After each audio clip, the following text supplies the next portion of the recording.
management, and advertisers.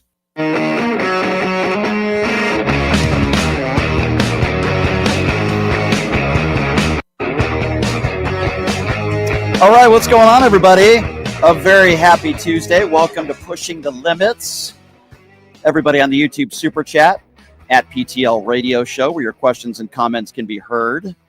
Of course, the Really American Network, with their 600,000 subscribers.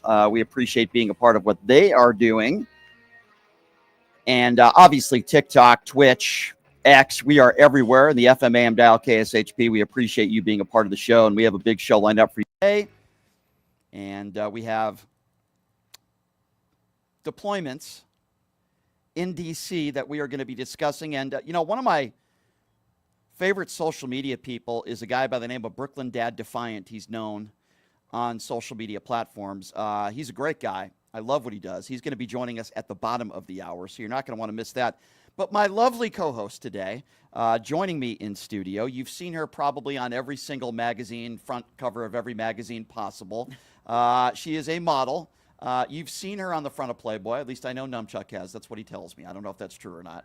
But anyway, the beautiful Ana Braga, who is a former MAGA supporter and now is on the right side of history. Ana, it is good to see you. Everyone. How are you? Thank you. Thank you for having me again. Sure. How long, again, has it been since you supported Trump and you switched?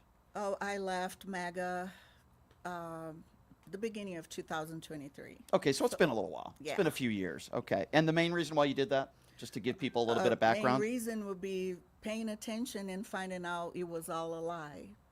The lies against the LGBTQ was a huge thing for me. The attack on Paul Pelosi, that was horrible. So the little things that when Elon bought the platform, X, Right. so things would started come to light. Yep. And I started paying attention. So I'm glad you did. There's a lot of people out there that are not paying attention. That's for sure. they don't want to. No, that's for sure. So over the course of the last 24 hours, and seriously over the course of the last several weeks, I think Donald Trump is doing everything he can do to try to get us away from talking about Epstein and the Epstein files. And I think this is another example of it. As you know, he's now deployed over 800 into D.C., and it makes absolutely no sense because if he's talking about crime, crime's down in D.C. In fact, violent crime down over 20.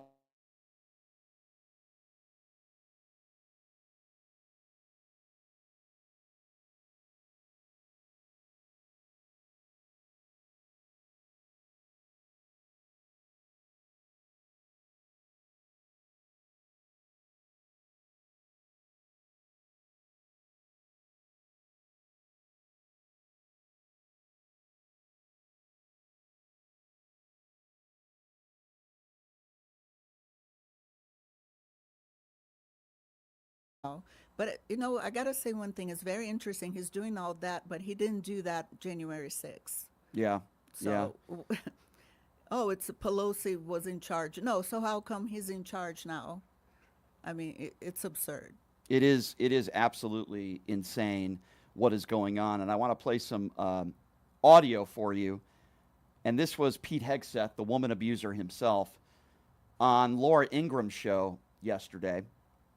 And Laura Ingram actually asks him what I would consider to be a fair question, which is, you're rounding up all these homeless people. You're bringing in the National Guard.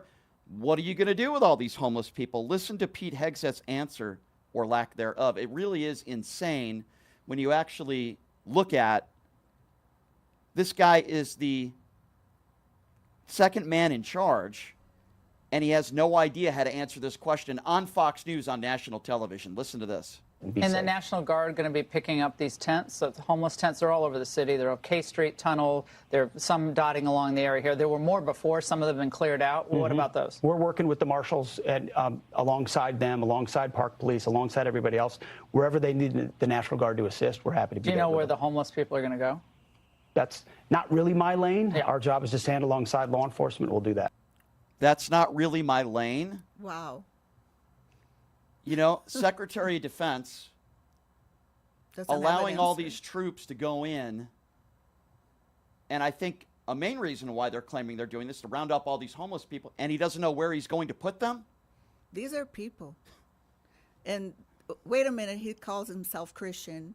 Remember, he had that pastor saying that women shouldn't vote and all the BS in the world. So all of a sudden, you don't know. You're in charge of the Department of Defense. You don't know where homeless people are going to be taken to. He has no idea how to answer that question. It's not his lane. That's above my pay grade. You're the Secretary of Defense, you buffoon.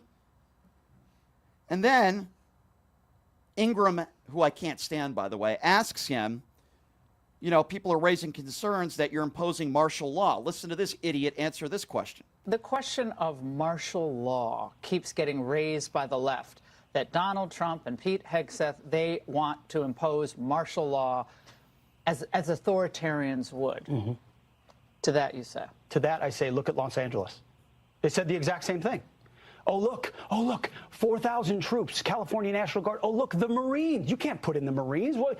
They were the troops available to ensure that we de-escalated the situation and didn't allow other lawbreakers to say, look, it's wide open. We can do whatever we want in these sanctuary cities. I was told, oh, you're going to lock up political opponents. You're going to go after Democrats, yada, yada. It's the same stuff every time, mischaracterizing our intentions. The intentions of this president is to establish law and order using legal and lawful and constitutional means, which he completely has. And you know what? You know why they don't like him? He's got the guts to do it. He's got the guts to say, I'm going to federalize the police that don't work. I'm going to bring in the National Guard. I'm going to bring in federal marshals. I'm going to bring in the park police. How long will we're going to that control the... First of all, to say that Donald Trump has the guts to do this, and I'm wondering, because on January 6th, correct me if I'm wrong, he didn't call in the National Guard on January 6th, but he blamed Nancy Pelosi. And now we're learning, it's obvious, that it's the President of the United States who has the authority to call in the National Guard, and they were blaming Nancy Pelosi on January 6th. And how long did it take for Trump to tell the rioters to go home? Yeah, exactly. Hours, 4 hours. So he had no authority. He didn't have the guts then. So it was Nancy Pelosi's responsibility on January 6th to call in the National Guard. But now all of a sudden the President of the United States can do it. Do you see where we're going with this? It's insanity. But it's the left, you know. It's the left saying, no, these are concerned citizens. Yeah, and I haven't spoken to, unless you're extremely unintelligent, I haven't really spoken to anybody in the last day that thinks this is a good idea, even Republicans saying that this is a good idea. There's no reason why you would deploy the National Guard into D.C. It's insane. You know, one serious crime is one too many, but crime has been going down in D.C. And here's Pete Hegseth thinking that he's speaking for all of the American people, saying that this is what the American people voted for. Have a listen to this. Emergency, and you said we're going to start seeing the National Guard this week. Mm-hmm. Tell us more. This week and in coming weeks, and we're going to work right alongside our law enforcement partners as force multipliers. This is what the American people voted for, Laura. This is what the common sense, clarity, strength. I hadn't heard that story from President Trump before, the story he told about his father, that he told him, hey, son, if you look at the front door of a restaurant and it's dirty, then I bet the kitchen, you can count on the fact that the kitchen is too. And sat there thinking that's exactly right. What? This is what the American people voted for? All right, so let's try to backtrack here a little bit. The American people voted for martial law? Did the American people vote for these troops being deployed into cities for no reason other than Donald Trump pushing out his chest? Did the American people vote for all these tariffs and the American consumers having to pay for it? Did the American people vote for people not having the right to due process? Is this what the American people vote? Because that's the argument that Pete Hegseth is trying to make here. Yeah, during the campaign, he talked about the border and he talked about lowering grocery prices day one. But now let's distract from Epstein files, the fact that he cannot bring any prices down. Here we are. It's insane. And then you have Representative Kevin Kiley, who's a right-wing MAGA buffoon, who says that the president is on track and he's backing, like some of these other MAGA buffoons are, Donald Trump deploying these troops into D.C., which is completely and totally unnecessary. But listen to these MAGA idiots like Kevin Kiley on national television yesterday defending the president. The president is absolutely on track. We see this same problem in D.C., in Chicago, in San Francisco, in Los Angeles, in Philadelphia, in cities across the country where this sort of radical progressivism has taken over. In LA, for example, they tell you don't even go outside wearing jewelry because, you're going to get mugged if you do. Oh. It is absolutely, a frightening situation in many of these places. Yeah. And DC is certainly at the top of the list. So I think that the president would do a great service to all of us there in DC if he could get this situation under control, as well as send a message across the country that we need to take public safety more seriously. We can't live in cities where crime is absolutely out of control, where you have to lock down basic goods going into a convenience store. Yeah, and what do all the cities that you mentioned have in common? All of them have Democrat mayors. Yeah, they're all black. Interesting. What is he talking about? I've spent time in LA. I've spent time in New York. I was in LA recently. I didn't feel like I couldn't wear any jewelry because I was going to be robbed. Now, let's be very clear on this. That can happen anywhere, in any city, in any state run by Democrats or Republicans. But the idea that people are afraid to walk in D.C. or they're afraid to walk in L.A. with any jewelry around, this is a lie. And they're trying to defend Donald Trump bringing in troops. And by the way, if there are too many thefts going around, that's not why you bring in the National Guard. They're not trained to do that. Even if that was true, which it's not, crime is not completely out of control. In fact, in many of these cities that they're talking about, crime is on the decline. Everything they're saying is a lie. Even Kash Patel went on TV yesterday and said Right. that, oh, crime is down, murder numbers are down. Right. So which one is it? Yeah, yeah. Well, I'm going to play you what the Baltimore Mayor Scott thinks about this whole thing, and I've alluded to this earlier. I find it interesting that he's going after these cities that are run by black mayors. I mean, maybe some people might think that's just a coincidence. I don't think so. Listen to what Mayor Scott had to say about it. But a military presence in Washington, D.C., is that the right way to fight crime here, given your experience in Baltimore? No. And I think we all know that, right? And we all know what the president is doing is really just spitting this right-wing propaganda and using the media in the bully pulpit of the highest office of the land to push things that we know. No one in D.C., my sister mayor is not saying that they don't have issues to work on, but the reality is that D.C.'s violent crime is at a 30-year low. And quite frankly, that's the case for cities around the country. I think it's very notable that each and every one of the cities called out by the president has a black mayor. And most of those cities are seeing historic lows in violent crime. In my city, in Baltimore, we have the fewest amount of homicides through this date on record. That's 50 years, a 50-year low. Maybe we are too far gone from the broken right-wing policies of zero-tolerance policing and all the things that did not make our city safer for all those many years. But we know that having the military there is not the way to do it. The way to drive down violence in cities has been proving. Mayors across the country have brought together law enforcement, the legal community, the actual community, the community violence intervention work to reduce violence across this country in cities to lows that we have not seen in decades. The president could learn a lot from us instead of throwing things at us. So I think Mayor Scott is right on the money, 150% correct. And I do find it very notable, as he said, that he's going after all these cities with black mayors. And again, crime on the decline in these cities, and they should be congratulated. Instead, he wants to deploy the National Guard. The king of distraction. It's all distraction and brainwashing, because this will all be repeated by MAGA. Doesn't want to talk about Epstein. He's doing everything but talking about Epstein. Geez, I wonder why that is. And tariffs and grocery prices. It's true. Yeah. And yesterday, he extended the China tariff deadline another 90 days. He's meeting with Vladimir Putin on Friday. He said he was meeting him in Russia. He's meeting him in Ukraine. I don't think that's going to go very well, because I don't think Zelensky is going to agree with just giving up land. Here you go. And then there's Mayor Bowser, in D.C. And nobody told her that this was going to happen. Nobody gave her any warning. Wow. Nobody in D.C. in local law enforcement knew that this was going to happen. Now, Bowser met with Pam Bondi today, but this totally hit her by surprise, and she wasn't notified about this. And listen to what she had to say when she first found out. My message to residents is this. We know that access to our democracy is tenuous. That is why you have heard me and many Washingtonians before me advocate for full statehood for the District of Columbia. We are American citizens. Our families go to war. We pay taxes and we uphold the responsibilities of citizenship.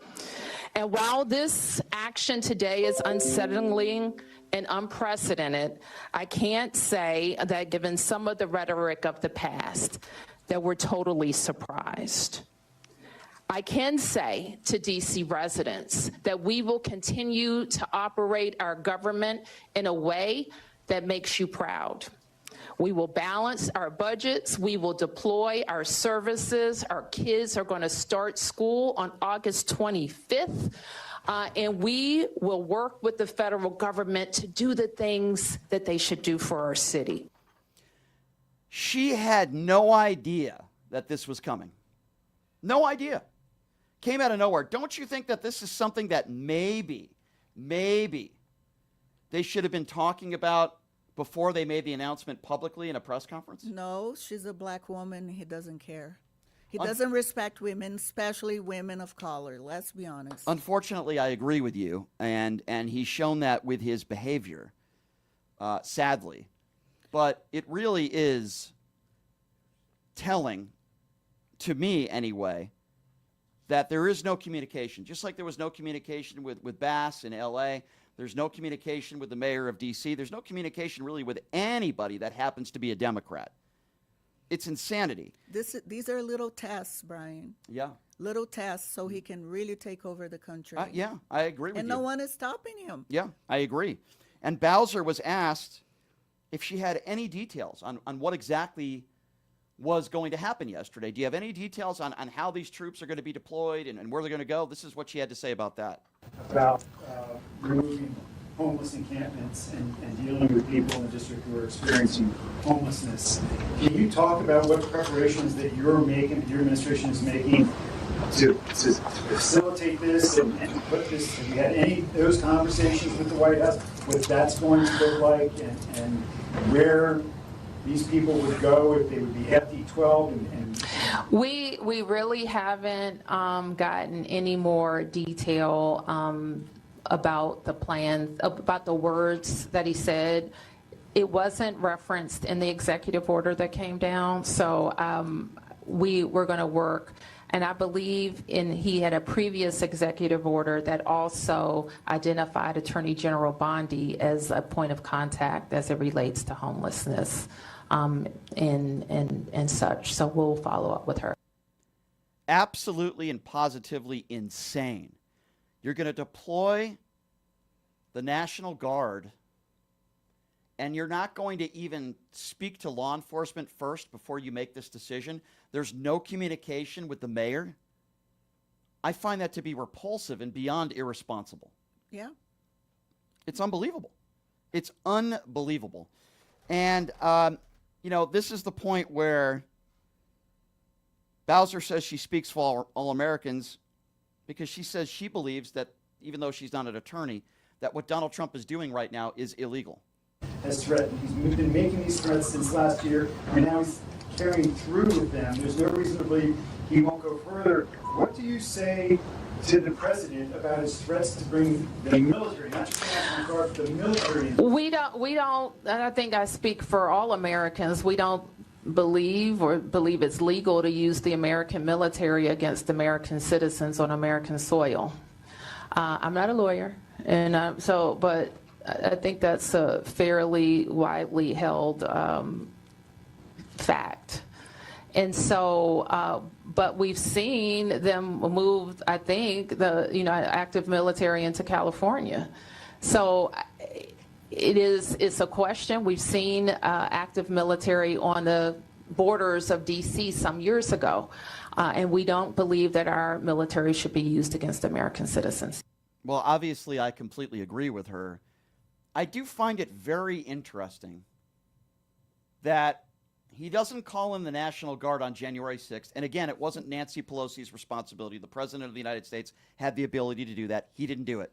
There are people that testified under oath in front of the commission that said Donald Trump never asked to deploy on January 6th. But when it comes to a black mayor, a lot of homeless people, a lot of minorities, he will deploy the military in an instant. People that are not his supporters, like in LA.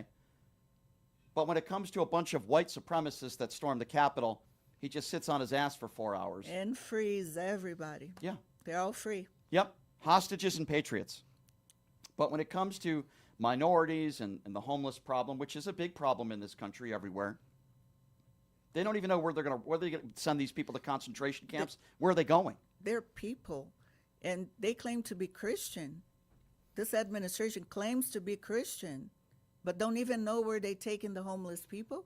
It's insane. And again, you might be all asking the question, why is he doing this? I think there are two reasons. Number one is so we don't talk about Epstein. It's a deflection. And number two, he wants to make himself look tough, look strong. By the way, he's the opposite of that. Have you seen what this guy looks like without the 8 layers of orange makeup on the golf course? It's pathetic what this guy looks like. Yeah, he doesn't have a muscle tone in his body. No. Never been inside of a gym. No, definitely not. But draft dodger. Yeah, multiple times. So tough. Yeah, but he wants to portray himself as that tough guy mentality because I believe he's one of the most insecure people on the planet. Absolutely. You know, and now we're headed towards this alleged meeting that he has with Putin on Friday. And again, the tough talk not on Putin, on Zelensky. And I try to remind people again, who started this war? Vladimir Putin. He invaded our allies. Again. Who wants peace? Zelensky has shown time and time again he wants peace. Putin, every single time Trump says something nice about him, oh, I think he wants peace, there's another airstrike. So I'm going to tell you right now what's going to happen on Friday. Putin is going to meet with Trump. They're going to talk about, and Putin's going to play Trump and talk about some land deals, and he's going to be okay with Putin getting rewarded for invading our allies. That's what's going to happen. They're going to send this proposal, or whatever you'd like to call it, to Zelensky. Obviously, Zelensky's not going to agree with it. He's probably going to be pressured. In the end, he might have to give up some land. But that's what our president is doing. He's taking the side of an evil dictator in Putin. That's exactly what's going to happen on Friday. Putin's going to want to take over land, even though I think this war has a lot more to do with other things than that. And there's going to be no sanctions. There's going to be no accountability for Putin. And if Zelensky doesn't agree to it, Donald Trump is going to be attacking Zelensky. Absolutely. That's what's going to happen here. Yes, I agree. It's a waste of time. If Vladimir Putin wanted peace, we would have peace by now. It's just like, why do you think there's so much turmoil in the Middle East? Okay?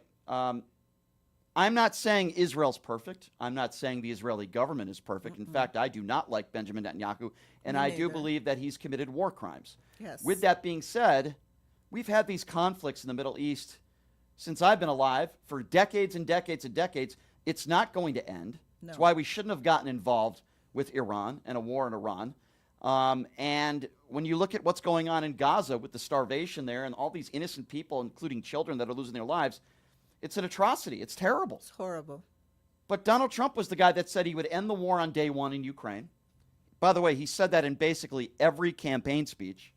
Donald Trump was the guy that said he would bring peace to the Middle East. What the hell has this guy done on his promises other than saying he was going to give pardons to all the January 6th insurrectionists? What else has he done? What else has he done? Nothing. These are all distractions because he hasn't done anything. Yeah. He's not moving the country forward. We're going backwards.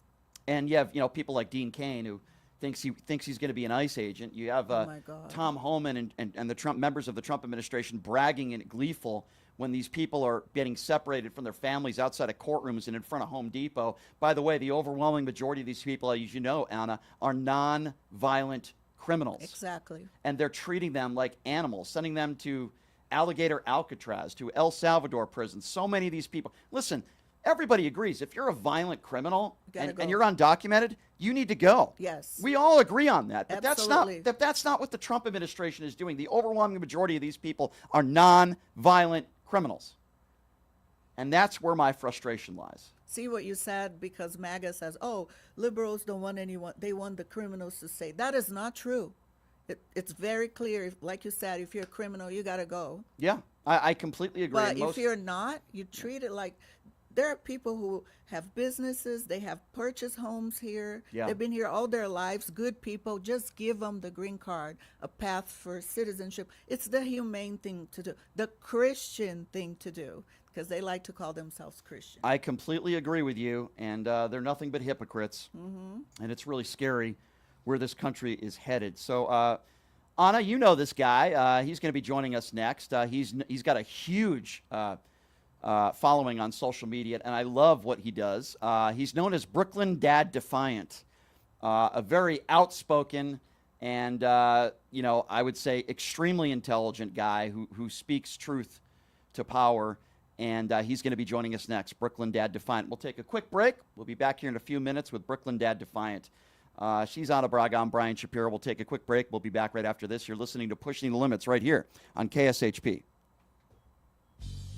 Is he? Hey, everybody. Are you struggling to find a pizza place that reminds you of Brooklyn? That true blue New York style pie? Well, worry no more. Stallone's Italian Eatery Pizza is a knockout. We're located at 467 East Silver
Gunny Speaks Out will be joining us on the show tomorrow.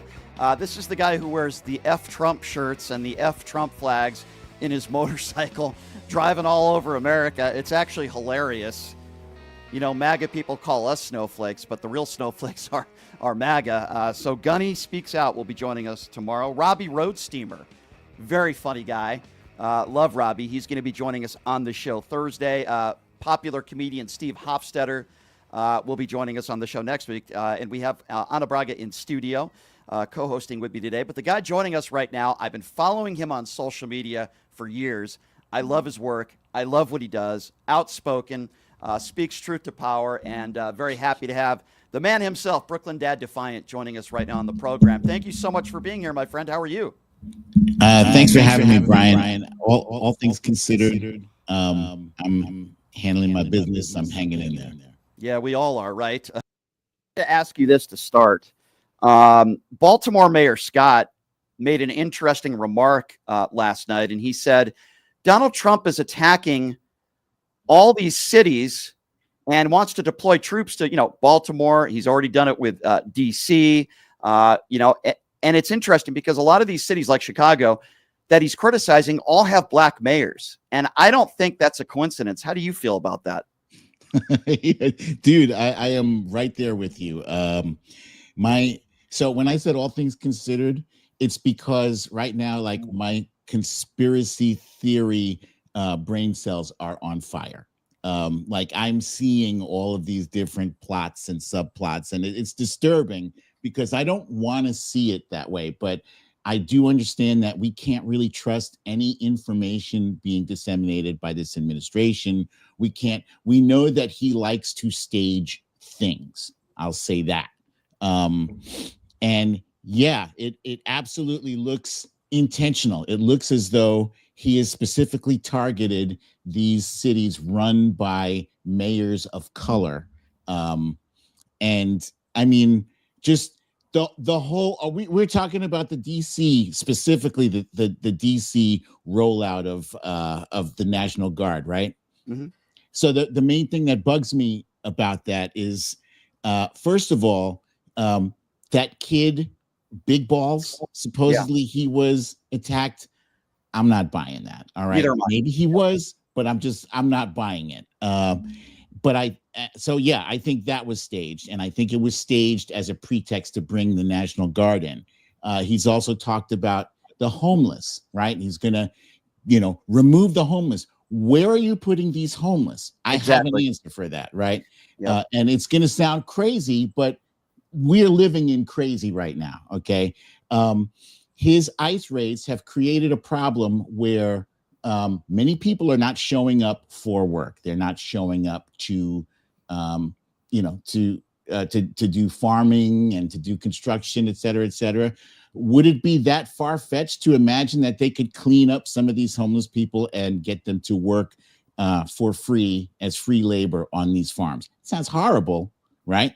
Very plausible. We're living in horrible right now. And like I said, I don't like being conspiracy theory guy. I don't like being that. But what else is left when every day there's a different distraction, which is meant to take our eyes off of what? Epstein? Absolutely. Is it meant to take our eyes off of his big, ugly bill? Is it to take our eyes off of the inflation skyrocketing? There's so many things that they are trying to distract us from. It leaves your imagination in a shambles because it's like, all right, man, what am I not supposed to be looking at and why? Yeah, I agree with you. That's kind of where I am now. I agree with you. And by the way, I don't think that's a conspiracy theory. I think that's very plausible. And I would also say the top two reasons why I think he's doing this. Number one, you mentioned it. So we're not talking about the Epstein files because, as we all know, he has the authority to release the Epstein files. He won't do it. And number two, I think it's just a flex for him, just to own the libs and to go into these cities with black mayors and a lot of minorities and a lot of homeless people. I just think it makes him feel tough and it looks tough to his base of idiots. That's what I think. Yeah, I think there's more. Unfortunately, I believe there's more behind it, and it's nefarious. I think what I was afraid actually was going to happen in LA when he deployed the National Guard there and sent troops and whatnot. I was afraid that they were going to have outside provocateurs, throw some Molotov cocktails in windows and kind of expand the drama, so to speak, and create a reason for martial law. I could be wrong, but he did say he plans to roll it out. So he's going to roll this out into these major minority majority cities, right? He's going to roll them out and have basically military forces embedded in all these different cities. And all he needs is a spark to say, look, they're out of control. They're burning stuff down. We have to declare martial law. And ultimately, I think he wants to try to prevent anyone from removing him from office. So if he has forces already there in DC, he can say, hey, you can try to take me out, but you're not going to.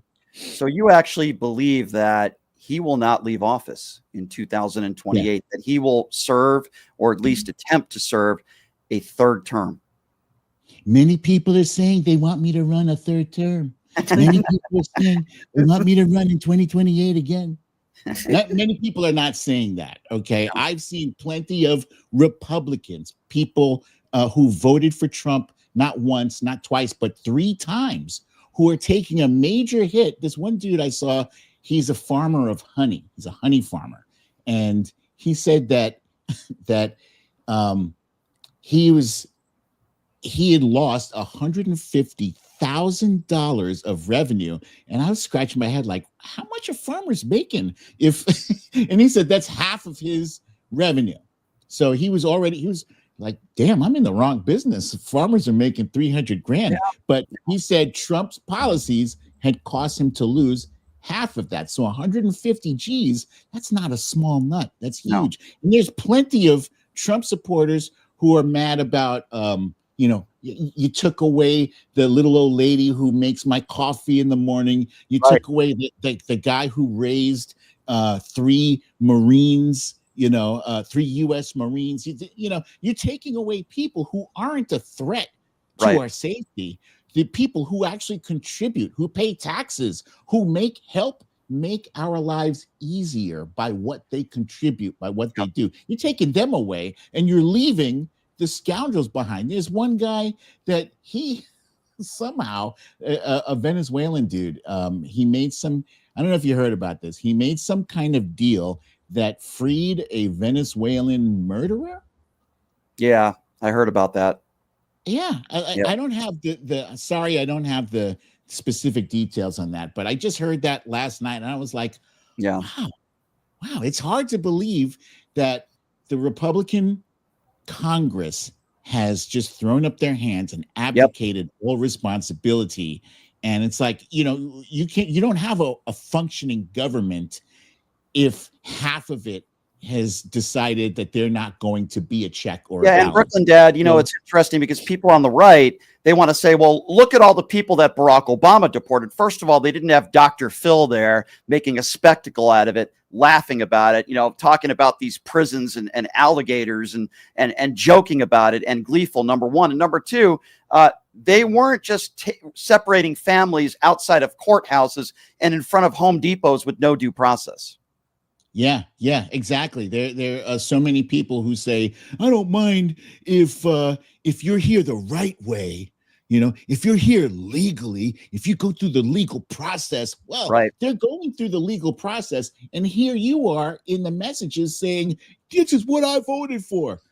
Really? So at the end of the day, you didn't care about your safety. You didn't care about your job. Nobody was coming after your job. And you didn't care about the law. You just cared about inflicting pain on as many brown people and people of color as possible. As I've always said, make America great again always meant make America white again. I stand by that, just like I did on day one when I heard that. Brooklyn Dad, we haven't even touched on so many other important topics, such as in this big, beautiful bill that he calls it, over 15 million people are going to lose their health care coverage and their Medicaid. And the excuse I hear from the right is get off your ass and work. When you know, and you've talked about this too, 30% of people that have jobs are not even offered health care, and half the people can't even afford it. But yet MAGA Republicans will say the same thing about people that are on food stamps, about people that are on welfare. Many of these people are struggling. Is there a small percentage of people that take advantage of the system? Sure, there always will be. But the overwhelming majority of these people need it. They need it. They need their health care. They need to put food on the table. So what's going to happen when they lose their health care? They're going to go to the hospital. The hospitals are going to have to take care of them. It's going to cost the taxpayer more money. More people are going to get sick. More people are going to lose their lives. I don't understand why people can't look ahead and see what this is going to do to the country. You know, it's the same thing we were trying to explain to them when in Donald Trump's first term, when he was trying to undo or delete or what's the word? What was he trying to do to Obamacare? Remember, what's the word I'm looking for? Replace. Yep. Yeah, repeal. Excuse me. Repeal and replace. But he had nothing to replace it with. And we were trying to say, you know, if you get rid of Obamacare and you leave people with nothing, they're still going to go to the hospital, and we are still going to incur ridiculous fees that we, the taxpayers, are going to end up having to pay because the hospitals are required by law to treat whoever shows up. So they've created this imaginary person who is 35 years old.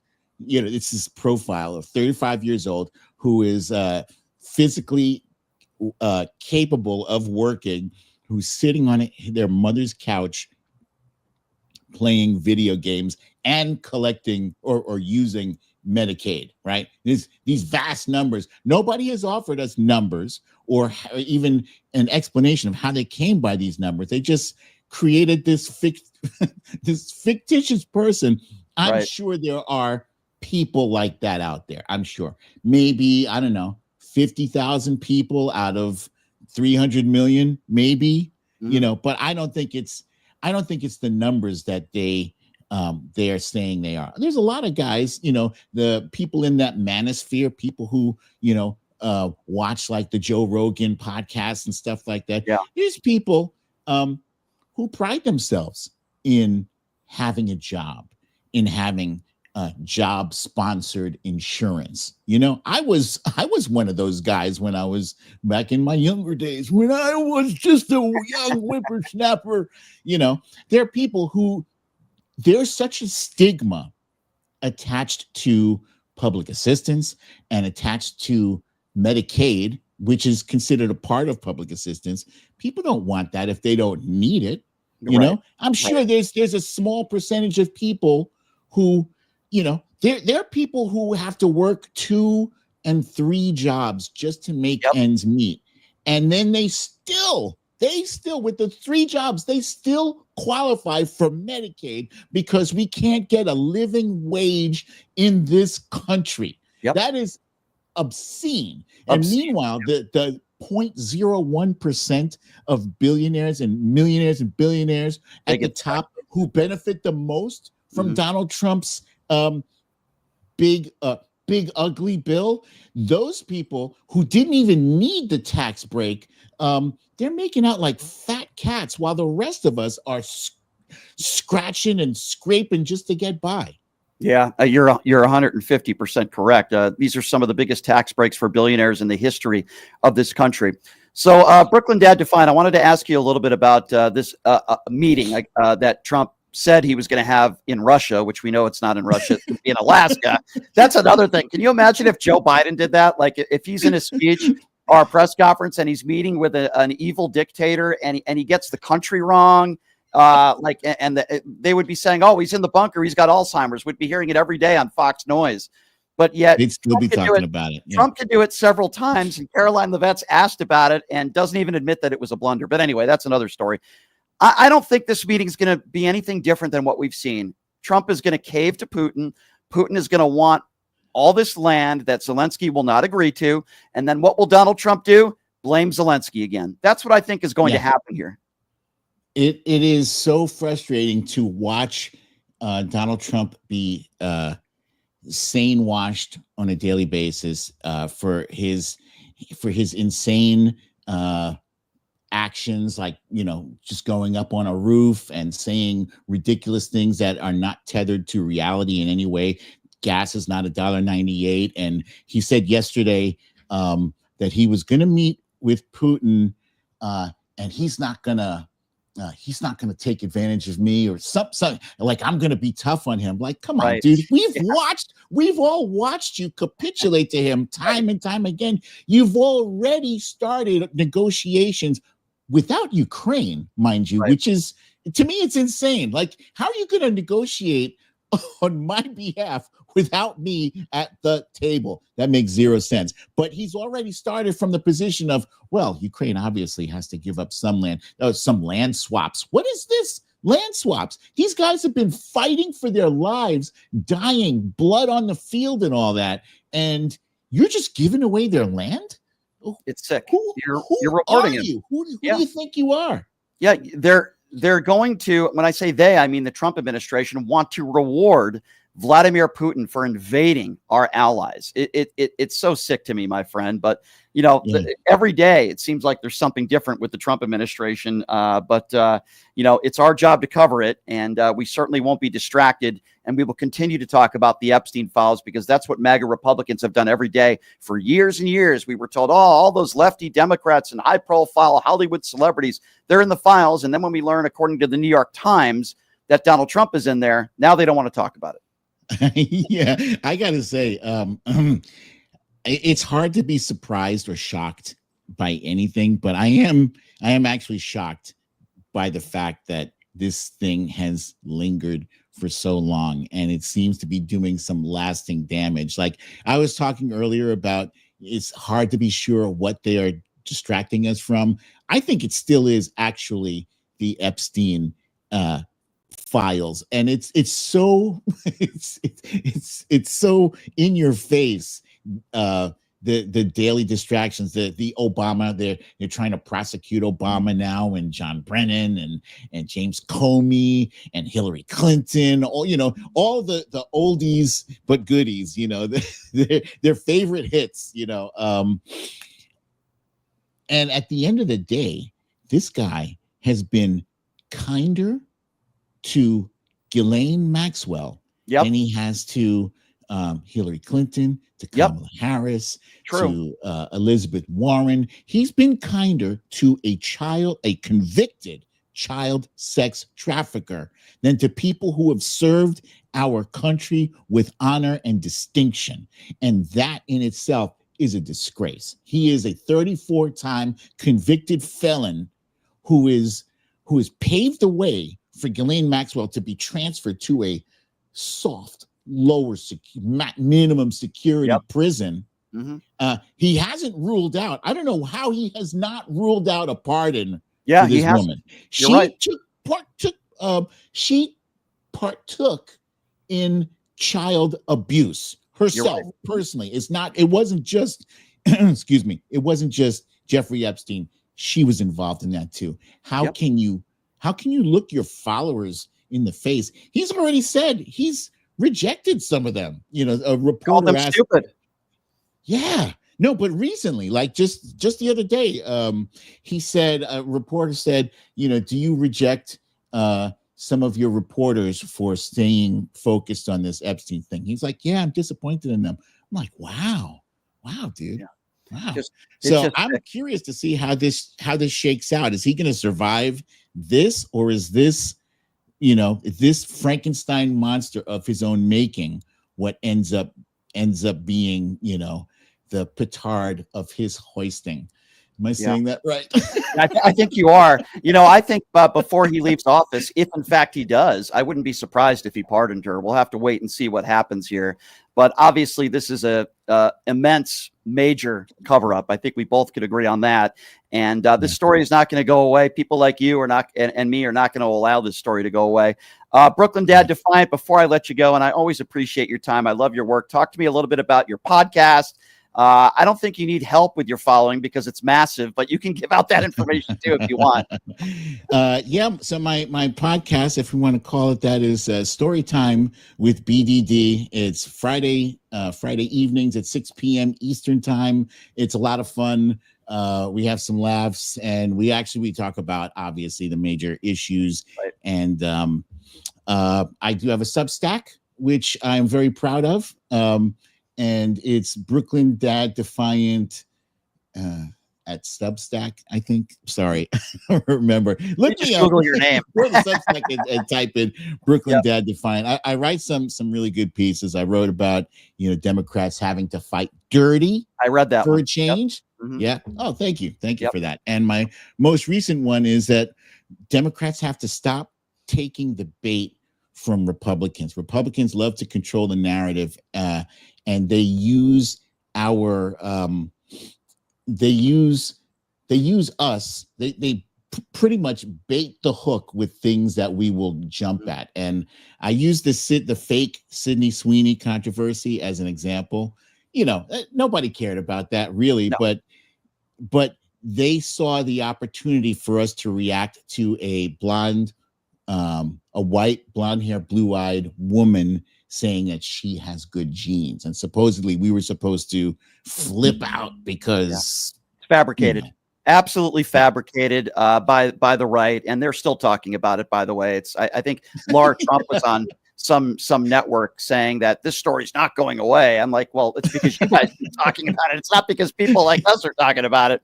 Brooklyn Dad, you are the best, my friend. I've been following you on social media for years. Please keep up the great work, and hopefully we'll talk again soon. And I really do appreciate you taking the time to come on, my friend. Thank you so much. Can I say one quick thing? Yeah.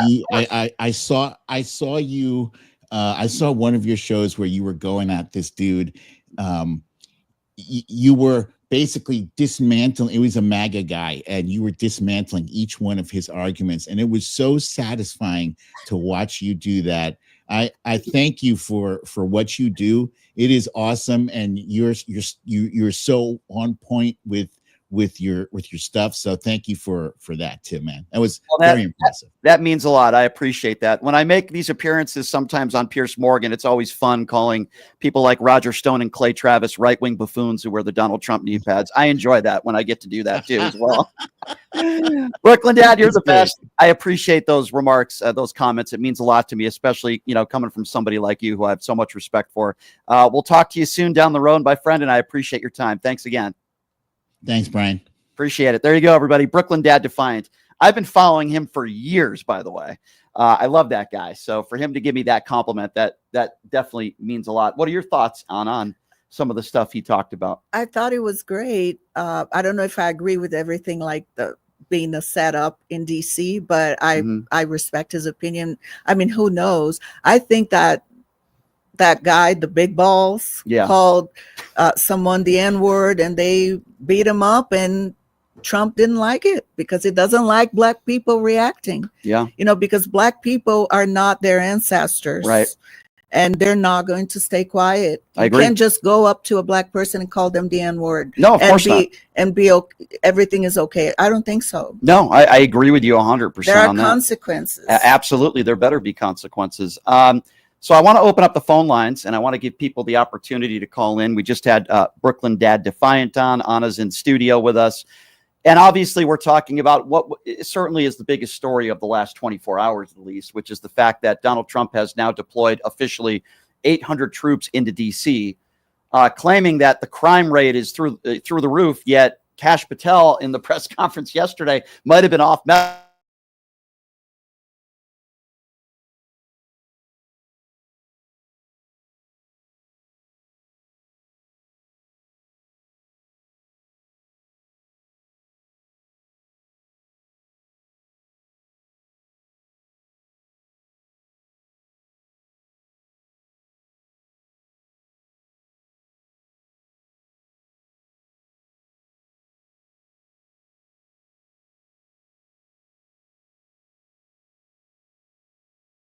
Like, first of all, incentive. If you spit at somebody, that is against the law. Yes. You deserve to be arrested. Okay. But you do not deserve to be roughed up unless you resist. But I'm not defending people who would spit at a police officer. It's horrible. Me neither. But at the same time, that doesn't mean the officer takes out his baton and beats the crap out of you unless you're resisting arrest and the cops feel like you're a danger. That's a different circumstance. Yeah. But when you have the president, we've seen the brutality, Yeah. even though, yeah. But when you have the president of the United States making statements like that, I mean, it's going to get ugly. And I wish I could tell all of you something different. This is not going to end well. This is going to be ugly. And if he continues to call in the National Guard, we are in trouble. Because first of all, the National Guard are not trained to deal with this sort of stuff. There seems to be little to no communication with local law enforcement and the mayors of at least DC. Just like there was very little communication with Bass in LA. There's very little communication here. They should have never been sent out to LA. Remember the images of these troops that were in the National Guard that were sleeping on floors and offices, and they didn't have any food because they didn't have any place to put them. I mean, when you have incompetent people in the White House, this is what happens. And the cost, it costs a lot of money. Very true. But then again, our homeless, who knows where they're going? You don't have money for homeless, for children to have lunch in school, but you have money for all that. Yeah. It's ridiculous. Well, the Defense Secretary, Pete Hegseth, on Fox News yesterday was asked, what are you going to do with all these homeless people? He said, oh, that's above my pay grade. You're second in command, you idiot. There's only two people in this country that have the nuke codes, Donald Trump and Pete Hegseth. And we're asking you, you're helping the president of the United States bring in the National Guard, and you don't know what you're going to do with the homeless people, and you haven't even had any contact with local law enforcement? The so-called the Christians. It's insane. It's insane. All right, let's go to the phone lines. And I know there's a lot of people fired up that are ready to chat. 702-221-7283 is the number to call. Again, 702-221-7283. Let's go to Jimmy. Jimmy is first up on PTL. Hey, Jimmy, what's going on? Hi, Jimmy. Thanks for having me, Brian. Yeah, my name is Brian, Jimmy. Go ahead. Yes, I'm sorry. I got to tell you, these people that keep going into, that he's sending into Washington, D.C., I think it's a fantastic idea. Why? I live in Chicago, and I wish you'd send the National Guard into us here in Chicago and clean this town up from all these people. Just get rid of all the hoodlums. Get rid of all the hoodlums. So you think the National Guard should be the organization that provides law and order and goes after other American citizens? You think that if you don't like the crime, or you think there's too much crime in a city, your feelings should be based on calling out the National Guard? Do you realize how ridiculous that sounds? Well, the people that are supposed to be doing this aren't getting that job done. What do you mean? So in D.C., the crime is going down. What are you talking about? They're not getting the job I'm in done. Chicago. Okay. How about the crime in Chicago? You tell me then. Since you live in Chicago, you must know the statistics, right? Yeah, I do. It's going up. That's all you need to know. It's going up. Violent crime is up in Chicago? Violent crime is up? And it's the hoodlums. It's those people. The hoodlums. What do you mean by the hoodlums? National Guard in. What do you mean? Send the National Guard in to clean up all the hoodlums. What do you mean by the hoodlums? Were they? Did you call the people who stormed the Capitol on January 6 hoodlums? What is your definition of a hoodlum? Just tell me. Just the bad people. Just the bad people. So were they hoodlums? Were they hoodlums on January 6th? They were hoodlums. They were. Then why didn't Donald Trump call in the National Guard? I can't. All I know is that we need to send them into Chicago to clean up the hoodlums. Do you think they clean up the people that are here, and to make sure that we're able to live in a place where we pay taxes, that we can be safe? So you think the National Guard should be called out to a city because you think it's not safe there? Well, the stats will show you that it's not safe. So the National Guard needs. So you care about stats? They need to clean it up. You care about stats, then, right? You're a stats person. Is that fair to say, sir? Trump doesn't, right? Yeah. Of course I am. Okay, then how would you describe D.C. and the crime over the course of the last 2 years? Is it going up or down? I don't know. You don't know. Okay, well, let me give you, since you're a stats person, let me just give you some facts here. Crime as a whole, the last couple of years, down at least 8%. Violent crime is down 26%. In fact, when you look at violent crime, it's the lowest it's been since the mid-1960s. You just claim that you're a stats person. So please defend Donald Trump deploying the National Guard into D.C. since you claim you're a stats person, and I just gave you the facts. Can you please explain yourself? I can only talk about Chicago where I live, and they need to. What do you mean you can only talk about Chicago? You just said you're defending Trump deploying troops to D.C. You called them hoodlums. I just gave you the stats. What do you mean you could only talk about Chicago? I don't live in Chicago. I live in Las Vegas, and I can tell you the stats in D.C. do not defend Donald Trump's actions in deploying the National Guard, just like it didn't defend his actions in deploying the National Guard to L.A. You don't have to live in Chicago to know that unless you're an idiot. Do you want Trump to send the National Guard into Las Vegas where you live to clean it up? No, absolutely not. Why the hell would I want that? I'm not an idiot. I'm not a racist. Well, why would I want that?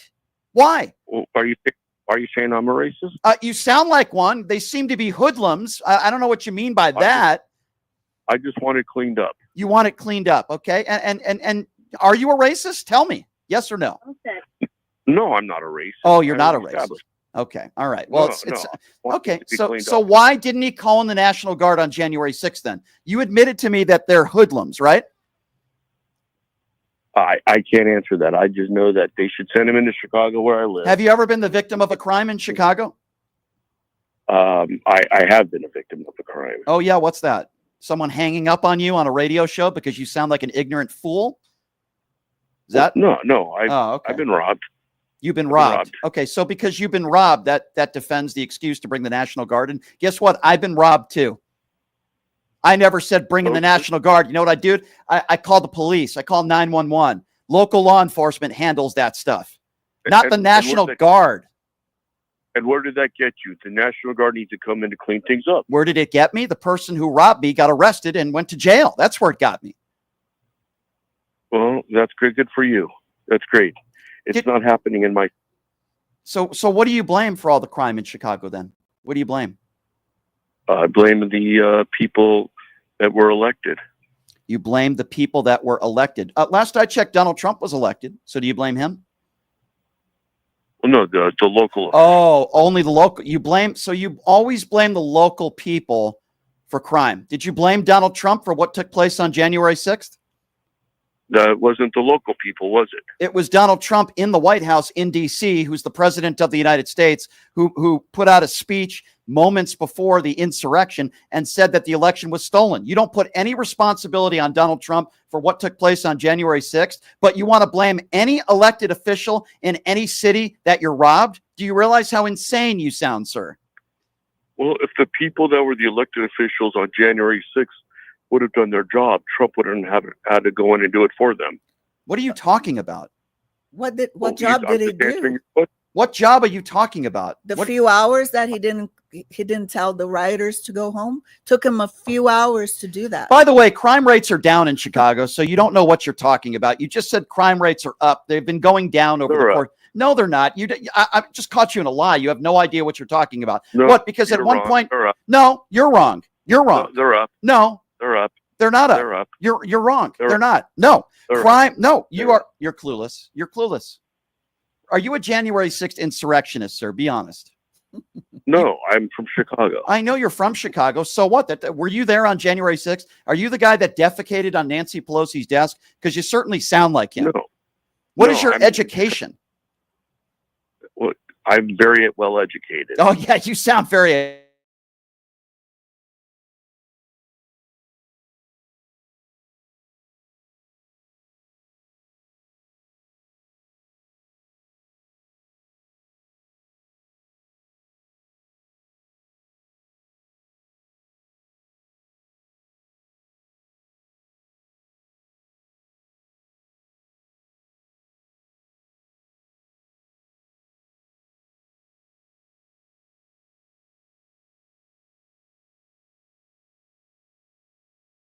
Oh my God, I always follow a moron. Holy jeez. By the way, to the buffoon who just called in, crime in Chicago, New York, and D.C. are down. But you know where crime is up? In the red states, my friend. Check the FBI files. Well, that idiot doesn't know that. Online. That idiot doesn't know that. But there's two things I'd like to mention, Brian. I'm trying to get my head straight from this idiot that just got on. Two separate prizes, okay? Number one, Trump is having a meeting with Putin on Friday in Russia. I mean, Alaska. and the prize is the Nobel Peace Prize. That's what his prize is for. He knows Zelensky's not going to go with this deal unless it's a full pullout by Russia. And he is eyeing the prize on the Nobel Peace Prize because Obama got one and he needs one. He absolutely needs one. He won't rest in peace until he gets one. The other thing is, Brian, is that all this deployment is not only a distraction. This is getting America used to seeing troops on the ground in all these different states. Mm-hmm. And trust me, and I believe that he's going to send the Marines into D.C. or the Army. He's going to send them to all these states across the country. And this is all to have, and what I've been saying since the beginning of the year, and finally some people are saying it, martial law. This is what it's all about, is stealing the election. I don't know if it's going to be the 26th, but it's definitely going to be martial law on the 2028 election. I don't rule it out. Congress will legally be able to stop the election. Mark, I don't rule that out. I mean, if you had said that to me years ago, I would have said you're crazy, but I'm not going to say it now. I don't rule that out. I don't rule out what this guy is going to do. I really don't. Thank you for the call, Mark. I appreciate it. Number to call, by the way, is 702-221-7283. When we get into the YouTube Super Chat, our producer will read them off. Unfortunately, my laptop just went dead on me. Don't know why. Maybe it's the deep state. I don't know. My laptop's not working properly today. It must be George Soros. I don't know. I don't know, Anna. 702-221-7283. Marge is next. Hey, Marge, what's going on? Hey there, Brian. I don't know if you remember me or not, but I called in, last week or so, and I was talking about my trailer. By the way, if you don't remember, I am Christianity, and my trailer is fine. And are you a Trump supporter? Is that what I'm remembering? You voted for Donald Trump, right, Marge? I absolutely did. I voted for him twice. I'm shocked you live in a trailer.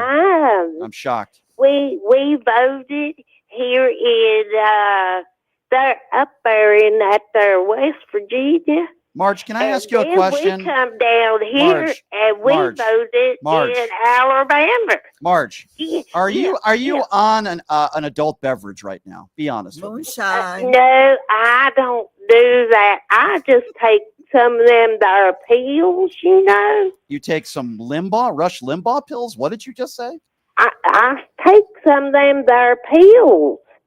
I don't know what you're talking about. What pills are you taking? I don't know what they are. Are you on Medicaid? Marge, are you on Medicaid? Marge, are you on Medicaid? I don't know what that there is. You don't know what Medicaid is. You live in a trailer. You voted for Donald Trump. You're on pills. How do you get your pills? Well, I was going to tell you, Goober and Jethro, they go up on down the holler there, and they get them for me. Yeah, because I get real sick if I don't have them, you know. Okay, I don't know where this phone call is going, Marge. Well, I was going to tell you that's more okay. thing. All right, one more thing. Go ahead, because I'm getting suicidal here. Thing. All right, yes. Well, I think the reason that Trump won that presidential is because, and I want to ask you, he won the presidential? Why did them Democrats want us to stay awake all the time? And I couldn't stay awake like that all the time. I can tell you can't stay awake. We agree. It sounds like you are the opposite of woke. Because I would say woke is aware, and you don't sound like you're very aware, my dear. Well, I had to sleep sometimes. Please don't get into a vehicle and drive. I appreciate you calling in, Marge. Thank you very much. It sounded like Marge might have been under the influence. I don't know. Yeah. Tell you what, she was drunk with the moonshine. I will say this, though. I'm shocked that another Trump supporter lives in a trailer. I'm shocked to hear that. 702-221-7283 is the number to call. Let's go to Betty. Betty is next up on PTL. Hello, Betty. For a minute, that was an SNL skit. Right? I just want to say, as a white woman, I've learned a lot, especially these last 5 years. And to that previous caller about Chicago, he needs to maybe look up that we have a for-profit prison system that is using most specifically Black people and brown people. They use them as others. So, okay, the people in charge, mostly white males, a lot of them want to say that they're straight, but that's a whole other deal. Yeah. The hypocrisy there. Right. This is used so we have others. Oh, let's all blame, oh no, the Black people. And then, oh, you need to buy guns to protect your family. So we all know that the GOP is in bed with the NRA. So there's a lot of, it's frustrating to me that it's 2025 and people just don't get it. They still have that mentality. It's like we do need to wake up. And I feel like as a white person, I need to help teach other white people, especially women, like you got to get your head on straight. So they that's listen, all right? I wanted to say. Well, yeah, right. Like it's some of these people are so far gone and they're so lost that there is no hope. I mean, I'm sorry. I mean, there is no hope. I appreciate the call, my dear. Thank you very much. 702-221-7283. Let's go to Daryl. Daryl is next up on PTL. Hey, Daryl. Hey, how you doing, Brian? Good. What's on your mind? Hey, first of all, I just want to say thanks for everything that you and all your guests who come on, what you guys do. Thank you. Love it. Just started listening to you. Thank you. So with all the stuff going on with Trump doing this National Guard nonsense, I wanted to get your opinion on what you think about the big Plantier deal, since essentially we're the government's creating a national police surveillance state. Yeah, I mean, I'm not a big fan, of course. I'm not a big fan of really anything that's going on in the Trump administration these days. I do feel like everything seems to be political, and I'm speaking in general terms here. I don't think anything that Donald Trump does is for the good of the American people. I really, truly think everything that he does is for his own self-interest and maybe a few people around him, whether it be his billionaire friends or to just make himself look good to his MAGA base. I think this is just another example of that, just like bringing in the National Guard to D.C., and basically almost everything else he does is not for the American people. It's not for our brave men and women in uniform. It's not for our heroes. It's for Donald Trump. Give him the Purple Heart, give him the Nobel Peace Prize, billions of dollars in a crypto scandal. Everything he does is for his own self-interest and maybe a select few people around him. And I think this is just another example of that. So with that being said, I fully agree with you, by the way. But with that being said, do you think it's going to take him sending like troops to Aurora, Colorado, for instance, for people to wake up to this nonsense? Perhaps it could. I mean, we're talking about ripping up our Constitution. Caroline Leavitt today in a press conference said that these homeless people are going to go to jail if they refuse to go to shelters. That seems to me to be against the law. Just because you refuse to go to a shelter doesn't mean you've committed a crime. Last I checked, if you're on public property, not private property.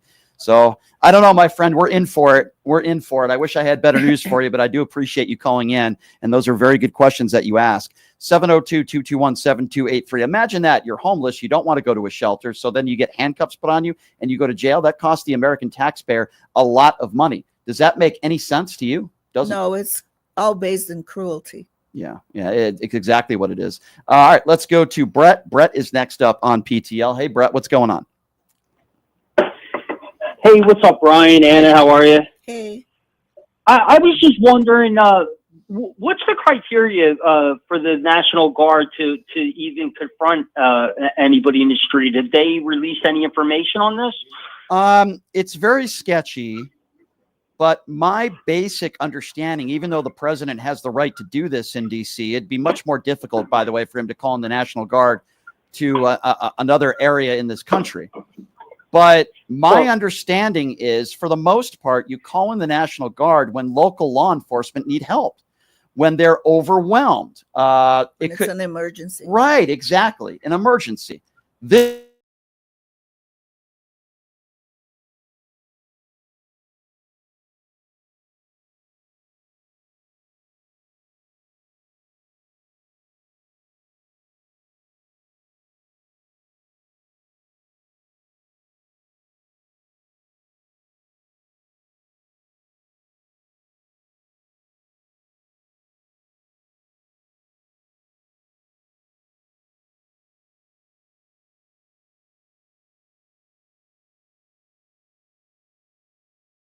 time, the idea that nobody can walk in New York City or LA or wherever else these MAGA right-wing idiots are saying that you can't walk down the street with jewelry on because you're going to get mugged anywhere you go is absolutely ridiculous. And it's more hateful rhetoric, just like when he talked about immigrants and he said these Mexicans, they're bad people, they're rapists, and I suppose some of them are good people. And the rhetoric they use when it comes to so many of these brown people in this country, the overwhelming majority of them non-violent criminals, but they keep using this hateful rhetoric and lies, and they'll continue to do it.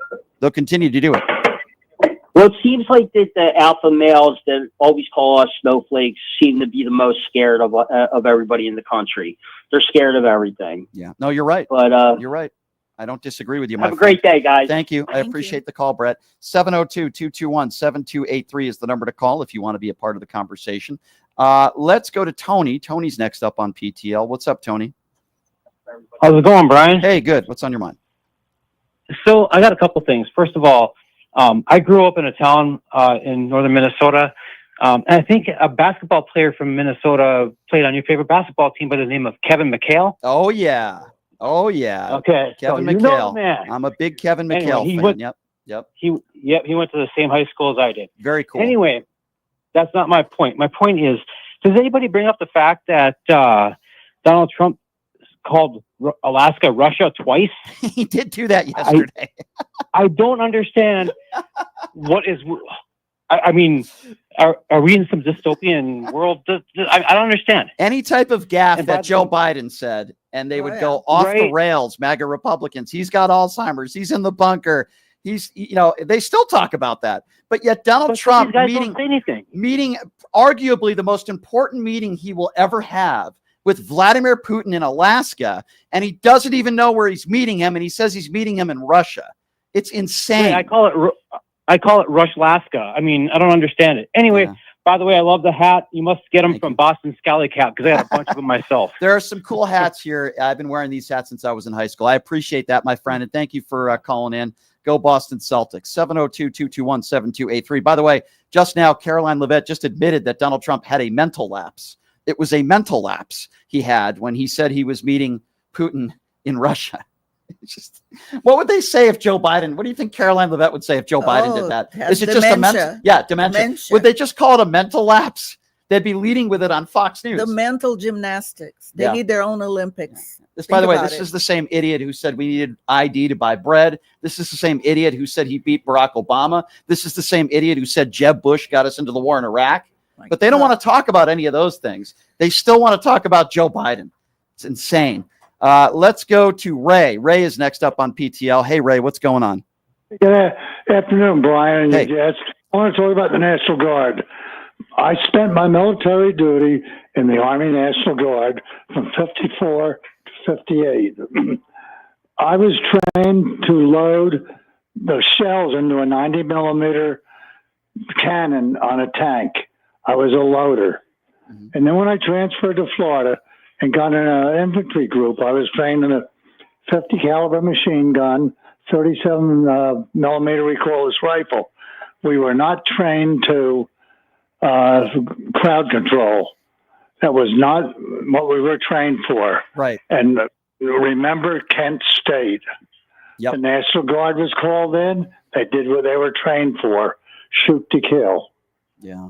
Wow. Yeah. That's all I have to say. No, I'm glad you brought that up, my friend. I'm glad you brought that up. The National Guard is not put in place to make sure that people obey the law. That's not their job. That's local law enforcement should be doing that.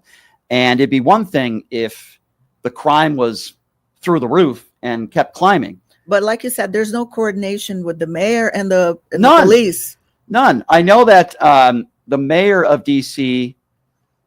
met earlier today with some members of the Trump administration, but there was no contact yesterday, and there was no contact leading up to yesterday, which is, I find, despicable. It's despicable. 702-221-7283. Let's go to Jeff. Jeff is next up on PTL. Hello, Jeff.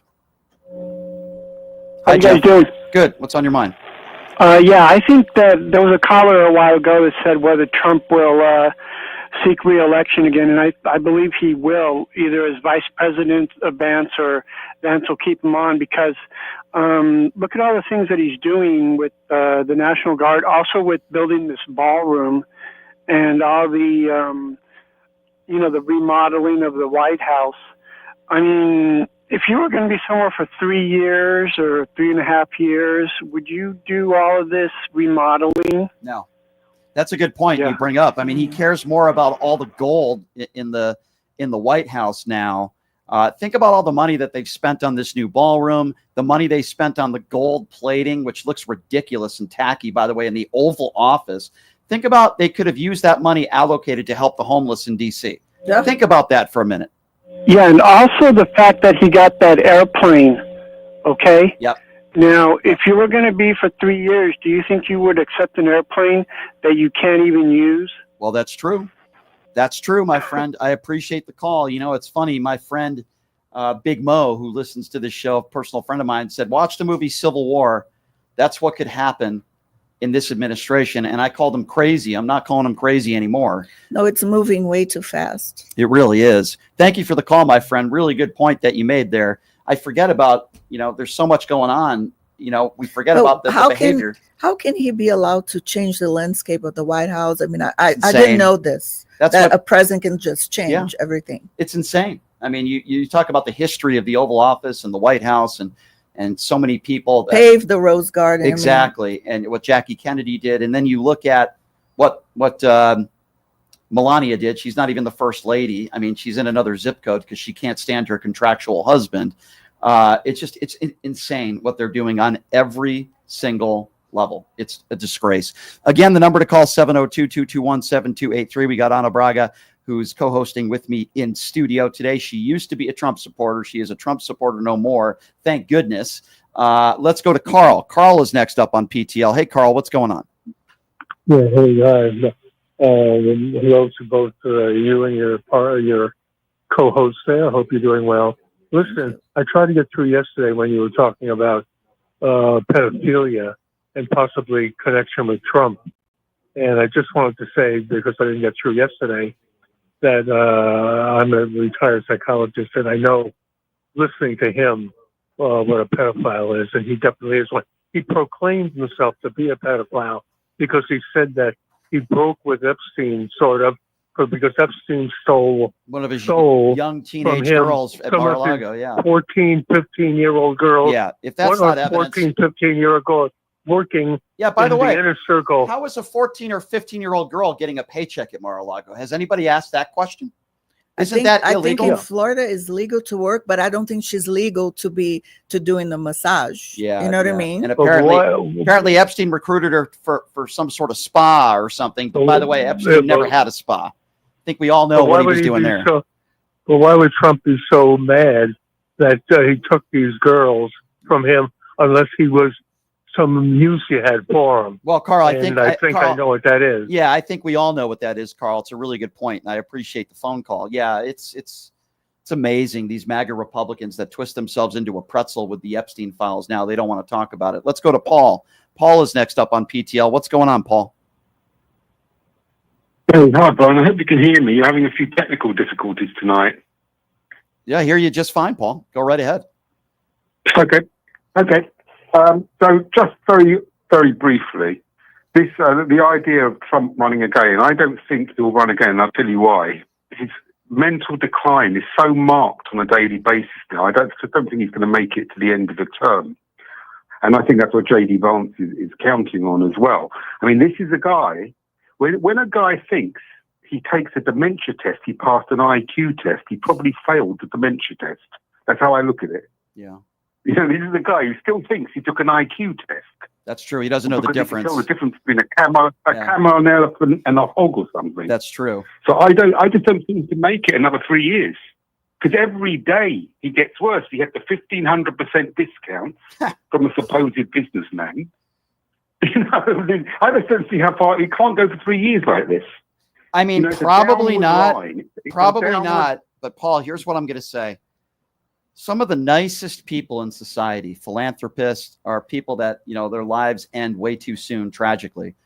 some of the worst people They on last the planet forever. are the people that live to 110. We know that Donald Trump diet consists of KFC and Burger King. We know he's morbidly obese. We know he looks terrible. But at the, I don't know. Is there any woman on the planet that would say he looks good? Ugh. I mean, I don't know. A MAGA woman, maybe. I mean, listen, Joe Biden was able to take his shirt off on the beach at his age. He's in good physical condition. He was able to go on a bike. You think Donald Trump could go on a bike? Yeah. The guy can barely swing a golf club. Yeah, no. Would love to see him. What made me laugh is when he said he was fitter than Barack Obama. What? He said that? He did. He did. Oh say my that. God. Have you seen Barack Obama in a pair of we've shorts? seen him. And Donald Trump. Oh God, it's so pathetic. The guy is so disgusting. He can't even swing a golf club. He can't even get through swinging a club because his man boobs are in the way. I mean, it's so disgusting. You know, I just can't see him surviving, Brian. I just can't see him hanging on for 3 years. Yeah, they'll be propping him up. You know, they'll be sticking him in a chair and moving him with strings by then. What's worse, him or J.D. Vance? That's the scary bit, isn't it? Because J.D. Vance has actually got, Donald Trump's got like a vestigial brain. It's like a big raisin. But J.D. Vance has got probably a proper brain, like a human brain. Just and no he could be backbone. Very dangerous. Some of the stuff. Just no backbone and no decency, unfortunately. No. But then all these guys, they've all sold their souls. Yeah. You listen to them, they've all sold their souls, they have. I mean, what impressed me is I watched all the J6, the hearings, which are brilliant. This is the best of America, and I saw those. And I just, there was this girl, what was her name? She was 23 years old, and she was a real MAGA working in the White House. She wrote a book, Cassidy Hutchinson. And she said one day she couldn't go along with it anymore because she couldn't pass the mirror test. Yeah. I don't even remember that. And Yeah. she was 23 years old or something. I thought, Mitch McConnell, you're a disgrace, man. Look at that young girl giving it all away because she's got a sense of honor. And you haven't got a gram of honor in you. Not a gram. The useless turtle. She showed them all. I felt ashamed to be an older guy, I did. Yeah. I feel ashamed to be a white man living in a country where so many white people would vote for a 34-count felon and adjudicated abuser. I'm embarrassed. I'm embarrassed because that's why he won. White people. Let's call it for what it is. And white women. Let's face it. 54% of white women voted for Trump. A lot of people a lot of people didn't vote for Kamala because she's a black woman. Let's face it. Yes. Yeah, I agree. That's what it is. Yeah. I It agree. really is. Unfortunately, It's yes. kind of obvious. If you get down to the nuts and bolts, why would you pick? What it is that the worst guy in America is better than the best black woman in America. Agree. That's what it is. You are 100% correct, Paul, and it's always good to hear from you. I appreciate the call. Paul Cohn from the UK. I always love hearing from Paul. Nice. Paul's the best. 702-221-7283. Whether you're a MAGA supporter or not, whether you disagree with us or agree, you're welcome to call in. Again, 702-221-7283. I believe Keith is next up on PTL. Hey, Keith, what's going on? Hey, Brian, Anna. Hey. Just something I thought I'd bring to your attention. The Library of Congress's website constitution is missing two sections out of Article 1, Section 9 and Section 10. And guess what they apply to? What's that? Section 9 applies to habeas corpus, and Section 9 applies to tariffs. Strange that those would be missing from that. Interesting. And maybe Stephen Miller got in there and ripped him out.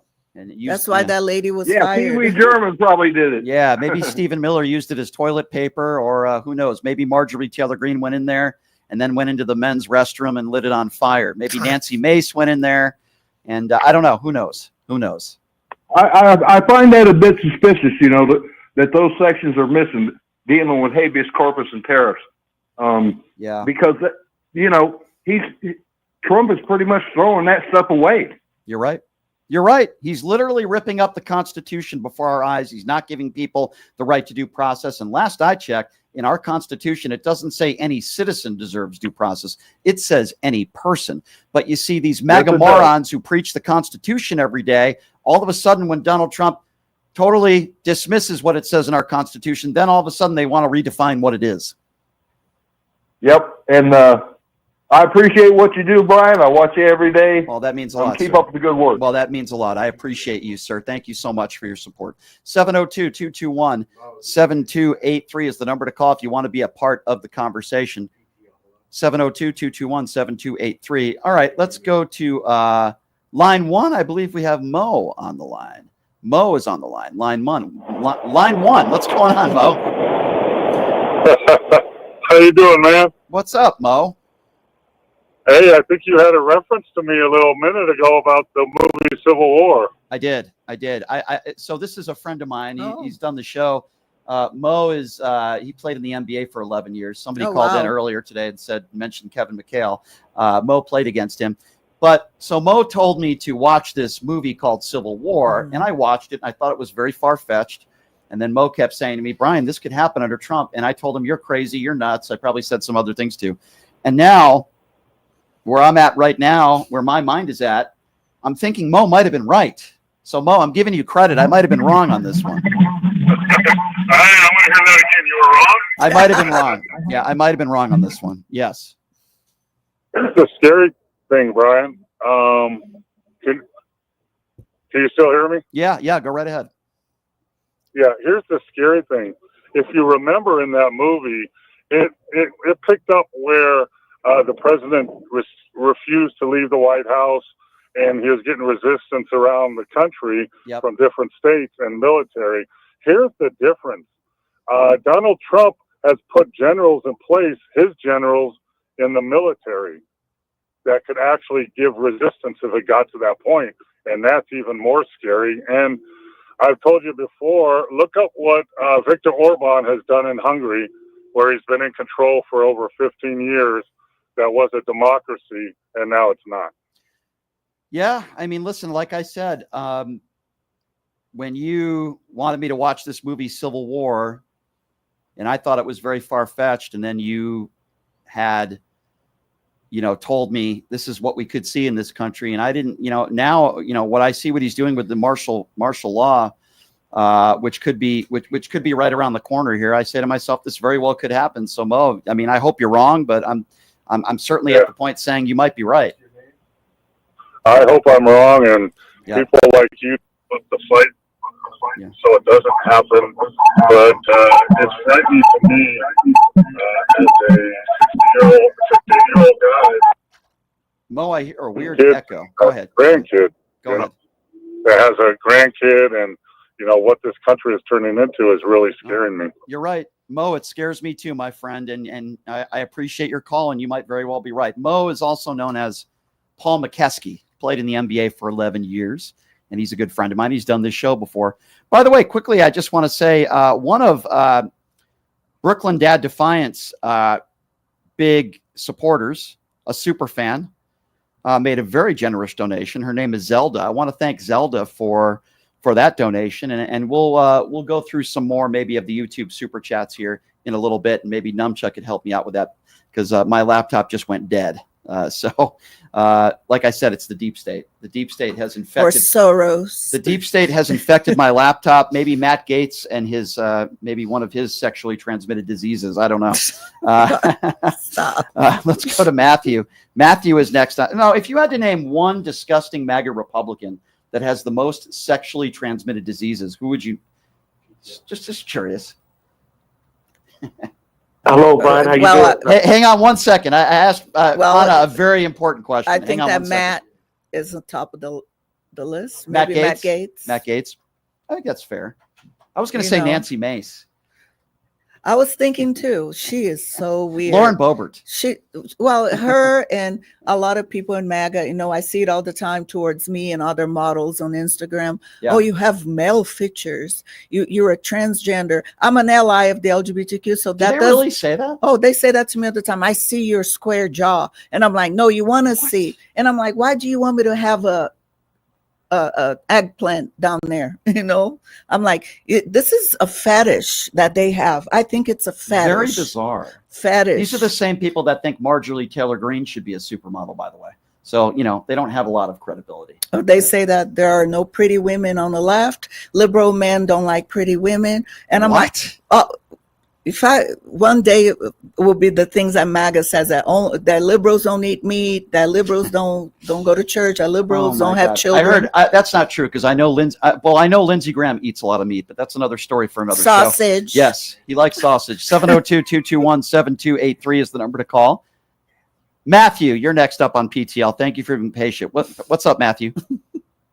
Good afternoon, Brian, and thank you for your call. And again, sir, I appreciate and I love the fact that you're taking a stance against MAGA Republicans. My question, well, it's not really a question, it's something that I want to say. I was talking to a friend of mine, and I was thinking about actually running for public office as a Democrat. Okay. And he had said, well, why would you want to do that when both of the political parties, the Republicans and the Democrats, are erected from white supremacy? And I said, well, I'm going to tell you this right now. When my father was living, he was on his way to work in 1974, the same day that Richard Nixon, a.k.a. Tricky Dick, was impeached and was removed from office. And it seemed to me back then that the Republicans had more backbone than they do now. But I guess my question is, well, throughout the 70s and 80s, I've always seen Republicans take away. They voted against the George Floyd Act. They voted against civil rights. So my thing is when I see people like Ana Navarro, which I do like Ana Navarro, but the issue that I have is what happens to people who would support the Republican Party before Trump? And let's say if Trump is mysteriously taken out of the picture, will those same people go back to supporting the Republican Party, the party that I see that is against pretty much everything?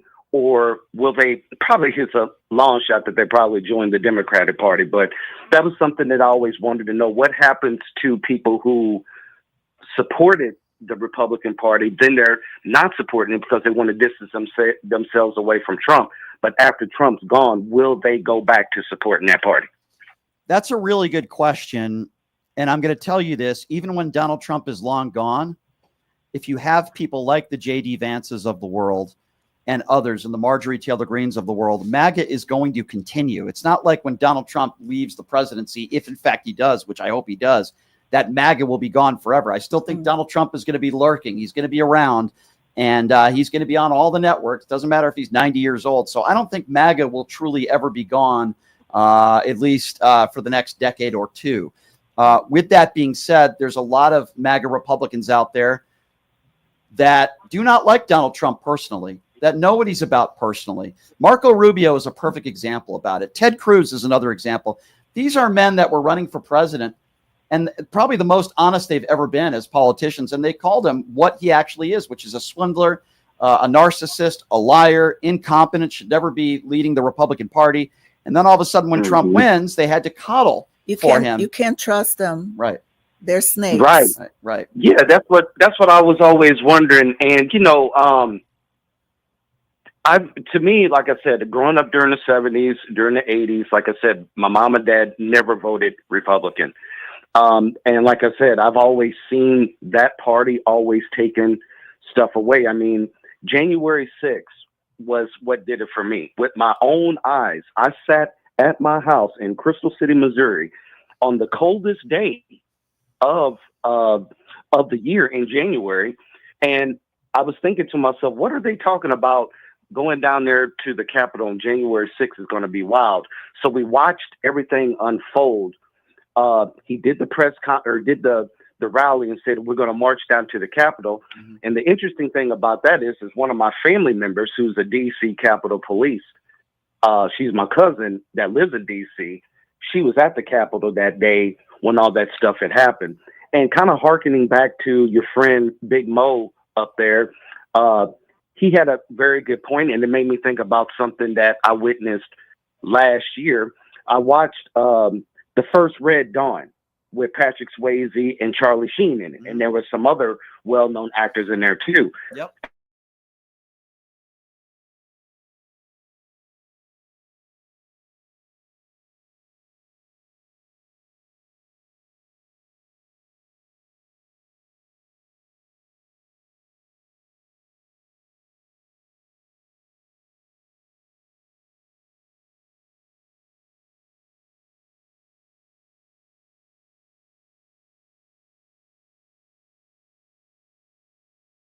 But yeah, it's just really it's really not fun to be an American right now. I can honestly say my friends around the world. I don't recognize. I can tell you. And by the way, thank you for the call, my friend. I can tell you that I don't recognize this country. This isn't the country that I recognize. How long have you been in the United States? Oh my God, too many, too long. Yeah, I mean, I don't recognize this country No, anymore. I don't. I really don't either, and it's sad. It's sad where we are at and how certain members of society are treated. But at the same time, there are still a large contingency and a large group of people that support this man. But within the 6 months, right, a little bit over, it's unrecognizable. Yeah, I agree. The way that brown people are being treated in this country, whether you're documented or undocumented immigrant, people are not getting due process. They're not being treated in a humane way. But then again, we have an adjudicated rapist, 34-count felon, and alleged pedophile that is running the country, who clearly is in the Epstein files. By the way, that's not an opinion. He's in the Epstein files. 702-221-7283 is the number to call if you want to be a part of the conversation. Let's go to Matt. Matt is next up on PTL. Hey, Matt, what's going on? Hey, I called in about 2 weeks ago, and I mentioned, this isn't why I'm calling, but I said something about how Melania got her passport under the Genius Act, and at the time you said you didn't really know about that. Mm-hmm. But since then, I've seen like 5 different YouTube videos that are talking about it. But are you still there? Yeah. Lower your radio if you can, sir. So let me put it on. Yeah, we got a little bit of a delay because when the MAGA buffoons call in, they say some dirty words sometimes. So See, the reason I called, I think it's important because Trump is going to Alaska, not Russia, to meet Putin. I was watching Marco Rubio. I don't know how many years ago this was.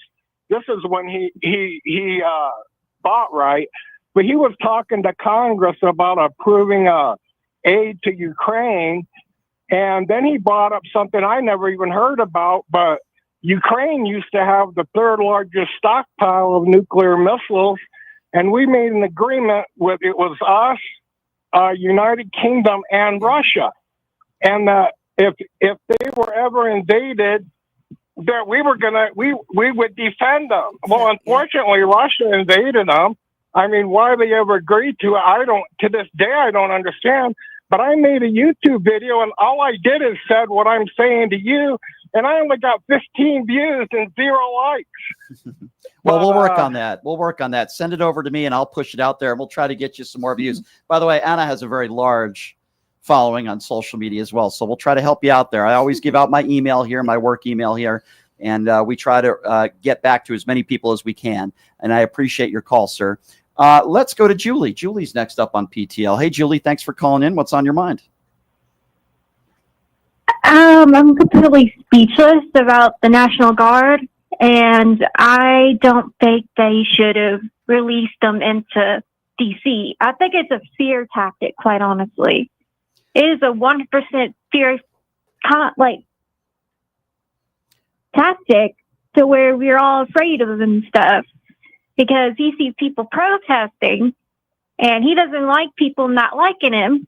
So this is his way of getting back at us. I think that could be a part of it. I certainly think a part of it is a distraction from talking about the Epstein files, which clearly he is in. I also think this is Donald Trump just trying to appease his base and act like Superman. So I think there are probably multiple different reasons, but that's just my personal opinion. Also, unlike what Trump says, the groceries, I went to the store yesterday to get some sweet potatoes. The sweet potatoes used to be 75 cents, like an individual. Now they're $1.49. Wow. That's not good. I appreciate the phone call.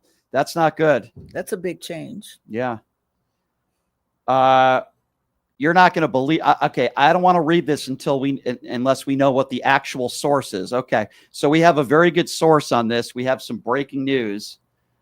It's been revealed that the Trump administration has cleared Ghislaine Maxwell to leave prison for work release. What? That is according to documents on Maxwell's. We just lost that. I was just reading that. That is according to documents of Maxwell's security score, sex offender waiver, and other details. So this is very big news that we are learning that Maxwell, who is arguably one of the biggest sex traffickers in American history, and it appears as though the Trump administration is going to put her on work release. If this doesn't anger the MAGA base, I don't know what will. Wow, I'm speechless. Yeah, if this is true, and our sources are telling us that it most likely is. Brian, they are going to agree with whatever Trump says. Mm-hmm. She was a victim. Mm-hmm. Oh, she's an angel. Oh, she already served time. This is a woman who recruited the girls and participated and watched them be abused. Can you imagine the victims, Anna? Oh, and what they're going to be going through today, learning that. And by the way, some of these victims have said Maxwell even a bigger monster than Epstein. Oh yeah. And the Trump administration, I don't know how they're going to be able to get away with this, and I don't know what MAGA is going to say. But Brian, they will get big. They're getting away with everything. Yeah. This is nothing. The breaking news that we're covering is that apparently the Trump administration has offered Maxwell work release. That's what we're learning. She's been cleared. Well, she's been cleared to leave prison on a work release report, which is basically saying you're out. Just don't screw up again. That's basically what that is. I told people she's going to get a few friends of mine. She's going to get a partner. You are crazy. Unbelievable. I wish I was. Work release. We all know why this is happening. This is happening because she played along. Because she played the game. And, she's not going to out Donald Trump. And now one of the biggest child sex traffickers on the planet is going to be out on work release because the Trump administration is allowing her to do so. It's really mesmerizing, but I guess not surprising. The breaking news that we are covering. What else? It's really unreal. Yeah, the victims. Unreal. Wow. Yeah. 70222. We'll get your thoughts on this here. We only got a few more minutes to go here. 702-221-7283. Let's go to James. James is next on PTL. Hello, James. Hey, how's it going? Good. Good. I'm from Canada. I just have a quick question. I've been following you guys for a while. What is going to be the straw that breaks the camel's back for the United States of America? What's going to happen? Can you repeat that one more time? Because I didn't hear what you said, James. Go right ahead. Sure. So I'm from Canada. What's going to be the straw that breaks the camel's back for the United States of America to get back on track? Or, I'm not concerned, I think a lot of people are. There isn't one. And the reason why I say that is because the president of the United States is a 34-count convicted felon, adjudicated rapist, who most likely is in the Epstein files. So I will say this, though. The fact that it appears as though Maxwell is going to be out on work release, I can't think of one MAGA supporter, unless you're in Trump's administration, that could defend this. I think the MAGA base is going to get even more upset now. Oh, the mental gymnastics. You just wait, because it's anything to own the libs. Right. So that is the message. So maybe this could be a turn that MAGA will not come back from. But I don't, listen, I don't know. I mean, this is the guy who sexualized his daughter, the guy who went into teenage girls' locker rooms, but yet they still supported him then. So you see what I'm saying? I mean, I really believe that if Donald Trump sodomized a child on video, some of these people would still support him because they're in a cult. But I got to tell you this, though, what they're doing with Maxwell on this work release, if in fact this is true, and I believe it is, there's going to be a lot of people in the base that are going to be livid at this. And then Donald Trump will say, I had nothing to do with it. That's what he'll say. Well, it's a hoax, right? I had nothing to do with it, he'll say. That wasn't my call. I had nothing to do with it. Yeah. It's just so unfortunate, the last couple of months of what's going on in your country, and where we're watching, where we're waiting, and I don't know if this is going to play out like a movie where somebody unfortunately has to be taken out. I don't know if that is going to happen to that extent, but it's frightening. It's scary what's happening to the United States and the country that we're living in. As I said, I don't recognize it anymore, and I'm embarrassed that Donald Trump keeps saying that Canada should be the 51st state. It's a bunch of nonsense rhetoric, And it's not Disrespectful. unserious. I appreciate you calling in from Canada, my friend. Thank you so much. Let's go to Tez. Tez is next up on PTL. What's up, Tez? Brian, I think everything that you're seeing right now was all orchestrated. We knew that they were going to get together during the weekend and try to find a way to deflect Epstein files. As you implied, the base is very hard to move. They seem to be okay with absolutely everything that he's done. I think you're going to see probably very few people part from the party based on what happened, even though this is obviously a quid pro quo, as you know. And all I can say is, look, if Joe Biden would have done any of the things that we have seen from this administration, the press corps would have been livid. And I don't know if you saw the takedown, but you have to hold the press corps responsible. They don't ask the right questions. They purposely are timid in these news conferences because they're afraid to be ostracized. Well, when you have or people removed. that get a media credential like idiots like Benny Johnson, who, by the way, took millions from the Kremlin, they give these people credentials like Marjorie Taylor Greene's boyfriend and these nimrods from Newsmax who ask the dumbest questions to coddle Donald Trump. That's the problem. You have real journalists in there, but they're not being called on. We need more Jim Acostas. We need more people like that. We need more people like Caitlin Collins in there, but they're not. They're less and less of these journalists are being allowed in there. And then you get these idiots like Benny Johnson in there because they don't want to be held to account and they don't want to be asked the tough questions. They just want to be coddled. That's why. Yeah, and the Southern strategies at play here, you notice all of the cities that he had proposed to intervene on because of crime, which we know is fictitious, were basically cities that had black mayors in them. And so the GOP Southern strategy is always playing in the background. There's racial undertones to everything they do. And Anna, you're wonderful. I hope you come back soon on the show. Oh, Love yeah. seeing your beautiful She face. will be back. Oh, Thank you. Thank you. Oh, he's talking about you. I'm sorry. I thought he was talking about my beautiful face. I'm so sorry about that. No, it's always fun having Anna in studio. And, you know, it's really crazy times we're living in, man. Crazy times. Let's go to Dan. Dan is next up on PTL. What's up, Dan? Hey, Brian. Just want to talk to you about a few things here. Mainly this DC thing. And I want to preface this with, like, I don't necessarily agree with the deploying of the National Guard there. But I think there's a lot of stuff that's not being said about that. And you've been saying stuff about this 28% reduction. And are you getting that number from, like, the DC Metro website? I think I saw something similar to what you were saying. Yeah, it's also the Federal Bureau of Investigations. You can look up that information on their website as well. Are you saying that they're lying? I'm not saying that they're lying, but I mean, from what I saw, then that had similar numbers to what you're saying. It compares the numbers of last year, a full year, 12 months, to 2025 to date, which is, we're only about 3/4 of the way through the year. So it kind of makes sense that it's okay. So even if that is the 26. case, what's the excuse for bringing in the National Guard?